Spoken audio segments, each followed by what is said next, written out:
nange nabeeranga kaawe nga olunaku lutambulira bulungi nandika okweraliikirira nga lwaki olunaku leero lutambulidde bulungi nga namanyira embeera embi nga olunaku lutambula bulungi nogamba ne bannaaye kikirere kiki waliwo ekitali kituufu ng'ebintu bitambula bulungi kale weewaawo oba olunaku lwokutambula bulungi weebaze Mukama. Music industry yafunamu bibi byereere.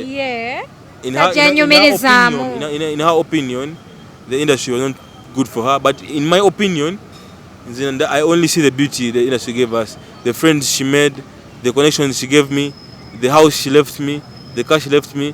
So I feel like even nange wengezaako ku music, I may also yield something for my features, for my abananzije ambigere. Yes, please.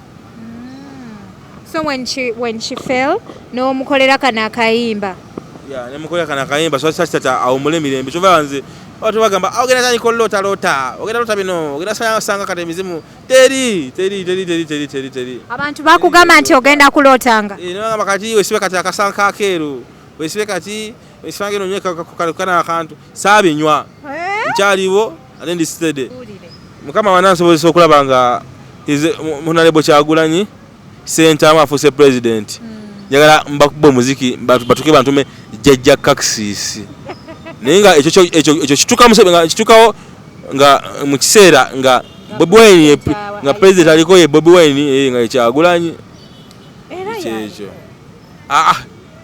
yaliko mu birowoozo byaffe naye ngamba nga yatudde ku Namulondo nga yavuga convoy yayimiriza emmotoka mu kkubo yaliko mu birowoozo byaffe. Naawe Bambi don't you cry biwangamba bendiko kacyanti biwangamba bendiko kacyanti anti no nange kululo ndi wano musayi biwangamba bali no buchayi biwangamba bali no buchayi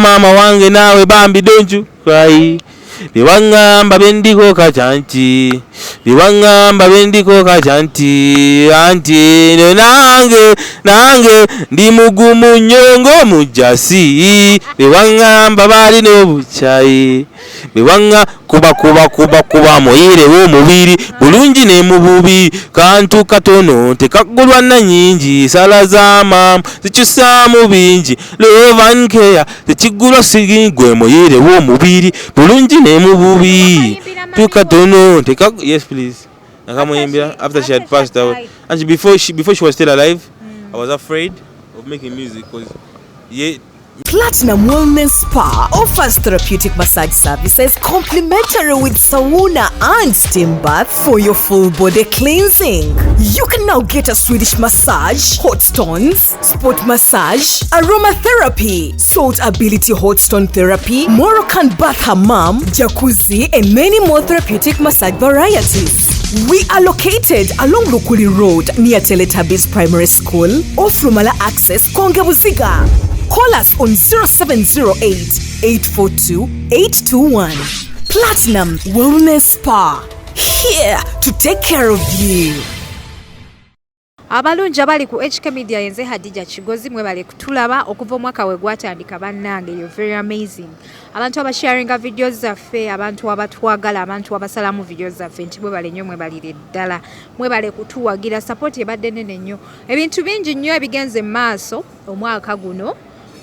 When nalekera okola n'omukyala Nakangubi abantu bangi mwayogera ebintu bingi nnyo nga mulowooza ndowooza omwaka tegugenda kuggwako. Here we are tukyagendera ddala maaso ate tukyabaweereza paka omwaka ogujja okutuuka we nagamba nti kati mpulira nkooye wekijja okukoma naye nga sinabakoowa Bambi baddiya nkyabaweereza era mwebale nnyo okundaba. Olunaku olwaleero ndina omwana ono Fred Mutabani w'omugenzi Evelyn Lagu mukama muumuze mirembe. Mu kiseera ekya Chrismans muyiseeko ko nga njagala okutegeera yeeteeseteesa atya the fact that nti ali yekka maama we taliiwo takyalina family obudde nga buno baakolanga biki ne maama we Christmas bagiyitangamu batya kozi ate bannange abatulabira emitala w'amayanja mwebale nnyo mbeera ne Jona ku kamera baweereza aba BBH Travels bateekamu omusayi kulaba nga shetambula bulungi bakugamba nti genda okole visa eri very discounted gweyagala okola visa change visa extension airport to airport visa change bajja kukola ko balina first class service era toteweekwasa bw'ate simanya tebanzizeemu nedda wali ka message wekayingirirawo tulu bakola ki bakolako bulambalamba so genda okole visa change n'aba BBH Travels poza aba Platinum Wellness Spa bakugamba nti osookozako ku spa yabwe bakola massage ne sauna gola magumba nange netaaga ka massage kubanga naawe nketaaga kuba ntambula nnyo tambula kale ziri nga noonya kale noonya mukama ekisinga ddala noonya mukama munoonyeza omwaka guno mukama nsumuludde era mukama nkoledde ebyamaanyi era paka wentuuse ne wano mwebale kunkyalirako webale mukyala gwekitiibwa ki ekitiibwa ki madamu Khadija mukyala Kigozi mwebale kunnoonyako n'omwami ali ku kamera naye bale kunnoonyako kati ekindeseza wano eno kunyumyamuko n'abantu tuzonyumyemuko naffe oli otya obulamu buli butya abantu kituufu ngawo kibuuziza abantu baliyo beebuuza obulamu buli butya omwana ali kuki kibi kale kubanga mukuze mundaba abamu kummwe mukuze mundaba abamu mwakandaba so abamu bali takimanyi nti nange nina famire nti tata wange anzaala tata wange naye asobola obbanga yazaalayo abaana abalala tinayo ne baganda bange abalala nina bakazinzi bange mama wange yalina baganda be so kiyinzako bagamba nti siri bubi yadde siri bulungi nnyo naye siina nnyo naye ndi mumativu nekyennina era ndi musanyufu era nsobola okufuna otulo mu kiro ekiro nsobola okwebaka that's what's up ekirala na big tune nungi nnyo bagita nindirira sekukulu kakwate ne microphone n'olwekyo kuva ddanga ni muyimbi ne just kuvanga nkyasoma nga nyimba akaveera kajjudde tompiika buli bompiika nze mba sitegeera akayimba nakawandika nkyali mu secondary kati ze nyimba kati olwenfulumiza olupya lugenda bwe luti nze nno nninda nga nnindirira kiki nennesunga zembukuta bubi ku mutima masanyu mwegali. I want you all to smile kubanga wo smilinga nze buli smiling abantu mu face kale buli muntu wa smiling n'okutunula Hadija no smiling kintegeeza nti siri muntu mubi. Ate abamu abafakinga smile obakoloti kasitaba nga smiling nze kasitaba nga smiling nze kyakiteeza tolina tabu wageza kugamba nti sina buzibu sina tabu ndi ku byange. Waliwo abantu abamu just nganze nga mwazi nga twasoma customer service waliwo business otona bana tabu yes otona bana tabu so mbasaba munoonyeeko ku TikTok nkozesa Ras Caxis oba Sakaxis Ras kitegeeza king kati lyeryo lyalinya lya music. Yes, for music. Ras means king. Caxis comes from Kasavu. Kati kuraki tewasigaza erinnya lya Fred Kasavu abantu nkyali ina wegala mpita kyoyagala mpita Kasavu ngamba mu music mpita Kasavu mu music mpita Kasavu kyali buzibu ninze neyise Ras Caxis sina mu buzibu n'olwekyo mama wakyaliwo namwimbiramu akayimba kakagenda bwe kati oh man this is bad.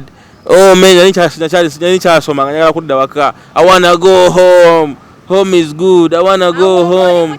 Yes, nga ne mu kisulo nga mugamba nkoyo kunswala mu kisulo.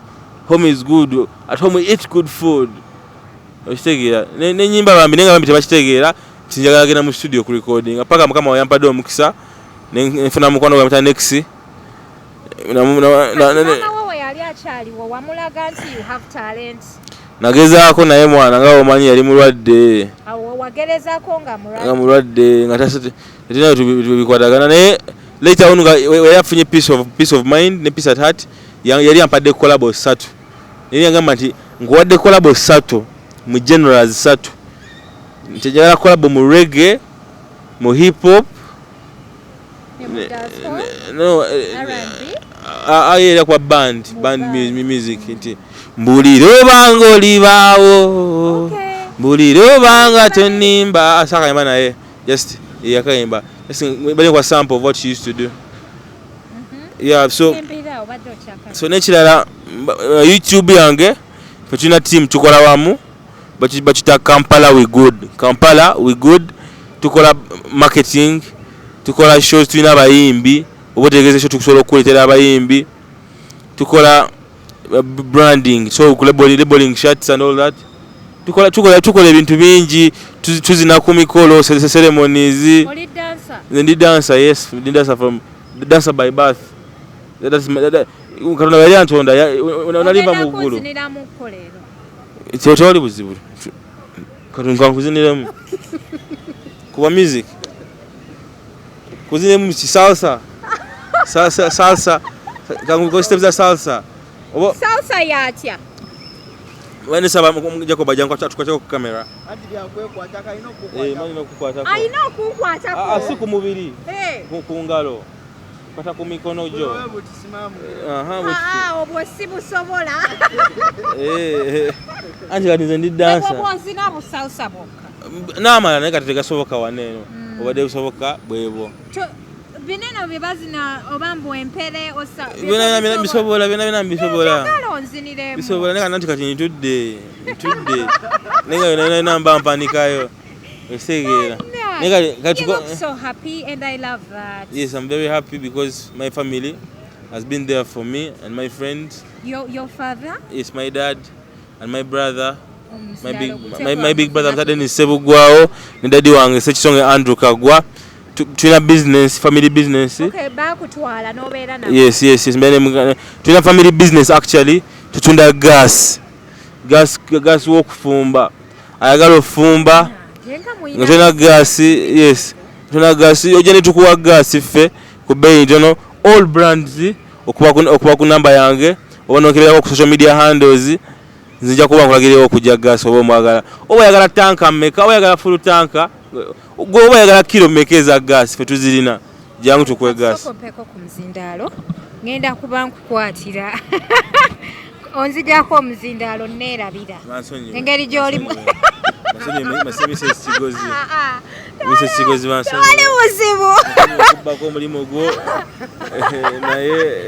are very funny.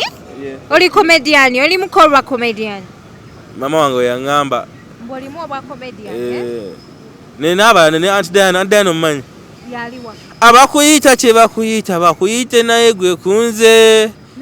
Gwe kisumuluzo. Ntwali tubeera naye. Kati nga yomu kubankuza. Era Bambi, big up, much love to her. N'abala bangi, ba full figure, Bambi bayimbi Uganda bankuziza bangi. So ba mentioninga bonna. I wish Jennifer a happy new year by the way. Yeah. Abawala balungi eyo bangi naye wasalawo walonda nze. Nga bwe ntunula nenana na mudiiro. Nemba somako mu mawulire kale ife waliwo culture gye twalina with my dad's side of the family twalina culture before my granddad died nga every December tufunayo a day in December nga si Chrismans because Christmas abako nejagenda nga tufuna olunaku olwo ne tugendako ku beach as a family such that omanya ba cousins bo n'abaganda bo sasa tyo obutambula mu kkubo n'omusanga you tell them hey or hello obanga ne mu musitu bimo mu kwegattagatta olime kwegatta n'abaluganda abo nze ndi Kasavu Kasenda baguzi Frederick Naldi nedira ngali obedira ngali tonoonya oba oli mu chwezi agendanga okumanyagananga teriyo byakwegattagatta olina okumanya muganda yes tebawanze nkuze siri sensitive nnyo kubyakola ki kubya wongoro higi haga kurinkum kurankum sibirimu ebyo yes sibirimu ebyo. How old are you? I'm 20 years old. Joina your girlfriend? I have a girlfriend. Kati ate ogamba otya ntori byakwega anti tunatuusa kwegatta tunaba kwewasa That's amazing. Olinze paka obufumbo Paka obufumbo. Mwana mulungi no. Webale kusima. Yeah, I really appreciate. Naye kasubira mbulira amazima. Onjogezaako ekimala walayi mutandise okunnuma ebyaddala. Okay, mwebale kutulaba, mwebale kutwagala, mwebale kusubscribe. Na tulina omwana mulenzi Freddy Kasavu, mutabani w'omugenzi Evelyn Lagu. Mu kiseera kino ekya Chrismans agambye bagendanga mu kumanyagana ne family ye. Right now you're staying with your dad and my brother. And your brother. Yes. So era ffe tulina family home, tulina family house eri mu Makindye. So ensi bwe kuba n'enkulemerera ngoddako ewammwe. Yes, ngoddako ewammwe. But then it's a culture for us to meet during these days. It's a culture. Eba nnono nti tulina kikola okwewala ebintu ebimu. The cultures go on fading away due to inheritance of people who don't understand the cultures. But mukama yatuyamba ffe the information tugiwandiika netwekuba ebifaananyi netulaba nti twakikolako era tukyalina okukikola. Era baganda baffe bonna bagenda ku biyonze mbasaasidde, bagenda onoonya sente simanyanga Afghanistan, simanyanga Vietnam, mbasaasidde kuba ffe tuno Uganda tunyumira. Uganda is good for us because here in Uganda we can feed on $2 a day. $2 zindi sawa na Uganda nenzikuta. I know, naye kati ozifunye otya? Very many ways to make money. Just think. Just tula wansi olowooze ogenda funa sente kimala bumazi. Omala okulowooza zo nga zijja. Funa esimu yo otule nayo wansi ogambe hey Siri. Naye gambe hey Siri. Ujigambe I'm sure I understand. Naye gambe I'm sure I understand. Waloji gambe in fact tukikole kati. Nyumiza. Tukikole kati. Tubuze hey Siri. How can I get money? Ne Siri tamanyi. Kyashiteza nenyeje mugenda ebwero okutonya sente. Nabo tebamanyi wakujja sente. Kati gwe kitegeeza toyagala kuba kyeyo newe nkuwa opportunity right now. Maybe to go and study. Okay. If you give me an opportunity to go and study, it's my pleasure. Njagenda kusoma ebitabo. Okay, I want to tell you this. Do you know that there are so many people abasomye naye nga tebafunye mirimu mu Uganda? Ngabalabye. So simanyi na sorry for you guys. Oli bulungi. Yeah. You look very excited. Yes, actually, just abasomye batafuna mirimu. Nage nasoma nage sina mulimu. Nage bwendi. Wasoma toina mulimu ati agala genda kukola. Sasa agenda ku kiyeyo. Why? Rachi, riziki bweba eri ku kyeyo. Mashallah, abagifunye naye yange teri yeyo. You don't feel like so? Yes, I don't feel like. Oba music owulira ng'okyayagala kubeera ku music, you don't want to go. No, even if I go abroad, I can still do music because there are very many Ugandan musicians abroad. Yeah. Like Naira Ali. There are very many abroad. Je bali abali ebweru nga bakola music. In fact, so no gende ebweru. No conquering the music industry. No tukanga na change. You can give them something they've never seen. Everyone has something. Buli mwana ina China chetamanyi. Yes, chiri unique. Nga atenga na eta chimanyi olusi. Nikati nze manyi chinjawula kubalala. Kati bwe buzibu bwange. Anti chanjawula kubalala bwe buzibu bwange. Ate butya. Gwamanyi. Obuzibu bwo butya obukwawula kubalala. Simanyi nange. Diche chinjawula kubalala. You're born different. Yes. I grew up different. I was raised different. As well as everyone else. As well as everyone else. I'm different as well as everyone else is different. Yes. Echinjawula kubalala. Chechitawula kubalala.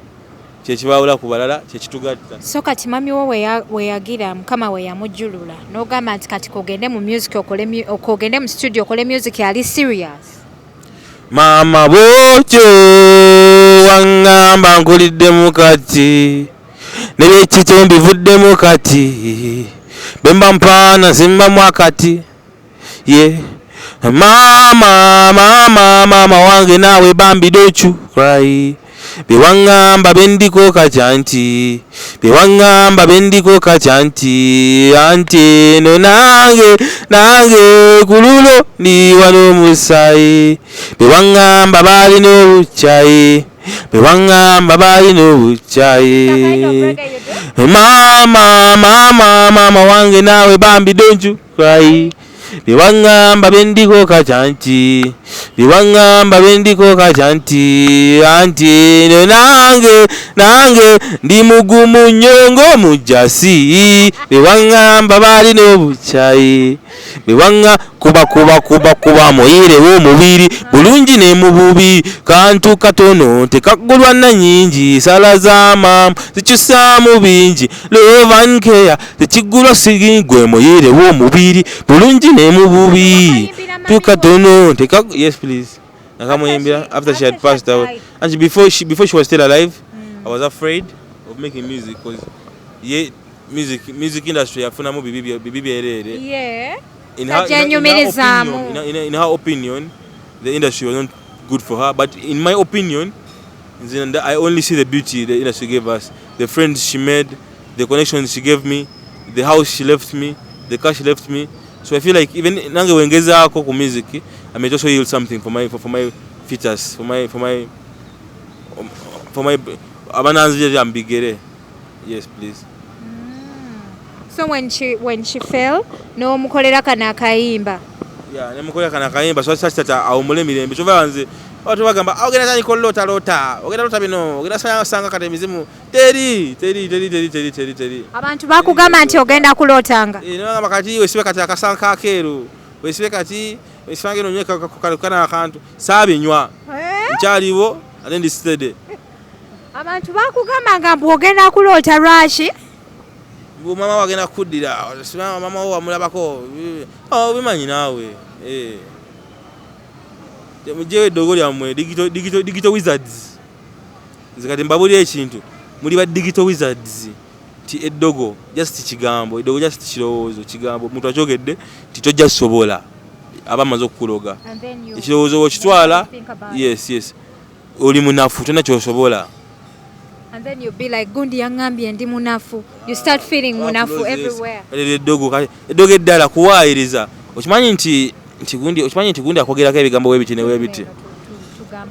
Okimanyi nti Jacobo akwogerako ebigambo webiti ne webiti. Ate babyogane Isaac abamaze obbaloga. Mutabuka. Kati mugezi wale nga mufuna amagezi. Sibusiru kyenyizo bagamba kati apparently ozaako okigwenga omuntu ndabba kuba muziki nebyenda bitweto njagala empeze kama wanansobozesa okulaba Bob Wine nga afuse president oba kale nga regime esigaddeko gye tulina mukama wanansobozesa okulaba nga munalebo Kyagulanyi Ssentamu afuse president. Njagala mbakuba muziki batuke bantume jajja kaksisi nenga ekyo kitukawo nga mu kiseera nga Bob Wine nga president aliko ye Bob Wine nga Kyagulanyi ekyo yaliko mu birowoozo byaffe naye ngamba yatudde ku Namulondo yavuga convoy yayimiriza emmotoka mu kkubo yaliko mu birowoozo byaffe wala uno nakolwalera agenda kunseze ku Emboozi yaffe tegenda kuwambuwa nnyo ayinako byagenda okukola muyise tunyumyemuko naye maama nakogera kasalafu kale bannange mutukize tubasibula olunaku olwaleero sigenda kubanga nsukkawo yenze HK Media Hadija Kigozi sibula abantu tugende. Yes, thank you HK Media Hadija Mrs. Kigozi. Thank you to the cameraman. Big up. Thank you to the followers. Agala music wa msangawa. Agala music wange ku YouTube jali Kampala we good ye channel. Obane ku TikTok Ras Kaxis oba Sakaxis KAXIS oba buli wamu jendi ku Instagram, jendi ku Facebook, jendi ku TikTok, jendi ku YouTube at Kampala we good. Kampala we good or Kaweg KAWEG capital letters. thank you for following, thank you for watching, may God bless you all. Mwena abali ku kyeyo mukama basasire mudde mujje ono kati muli ku kyeyo mweze sanje kati fetu tukozesa ki tukozesa kati vacuum cleaners namwe mujje kweno mu vacuum cleaners. Thank you very much.